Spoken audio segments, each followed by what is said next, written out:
Ulysse combat aux côtés des Grecs pendant 10 longues années devant les murs de Troie.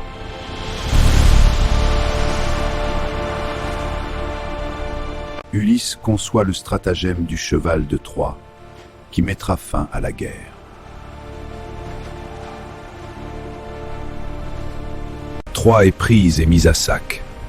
Ulysse et ses hommes pillent la cité en feu. Les navires d'Ulysse prennent la mer, mais Poséidon déchaîne une terrible tempête.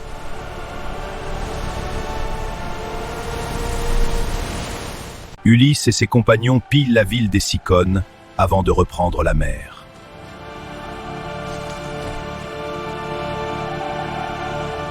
Les lotophages offrent le fruit de l'oubli. Ulysse doit arracher ses hommes à leur rêve éternel. Circé transforme les compagnons d'Ulysse en porcs. Il la séduit et obtient leur libération. Ulysse descend aux enfers pour consulter l'ombre du devin Tirésias.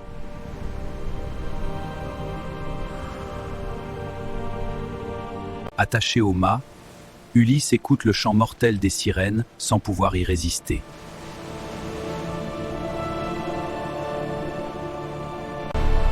Entre le monstre Scylla et le tourbillon Charibe, Ulysse choisit le moindre mal.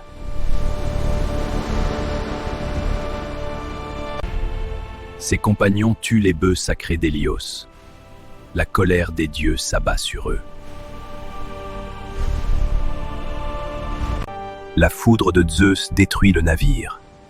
Ulysse est le seul survivant.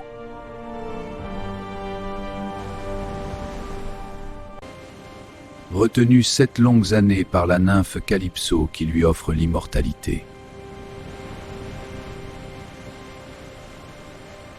Les dieux ordonnent enfin à Calypso de le libérer. Ulysse construit un radeau.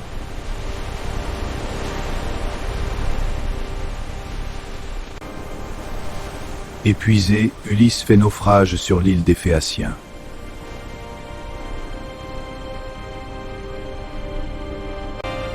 La princesse Nausicaa le trouve et le conduit au palais du roi Alcinos. Au banquet des Phéaciens, Ulysse raconte enfin toutes ses aventures.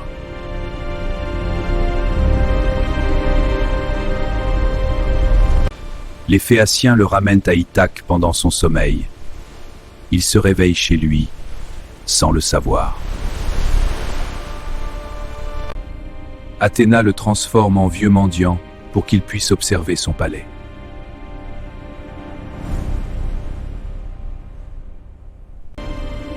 Père et fils se retrouvent enfin après 20 années de séparation.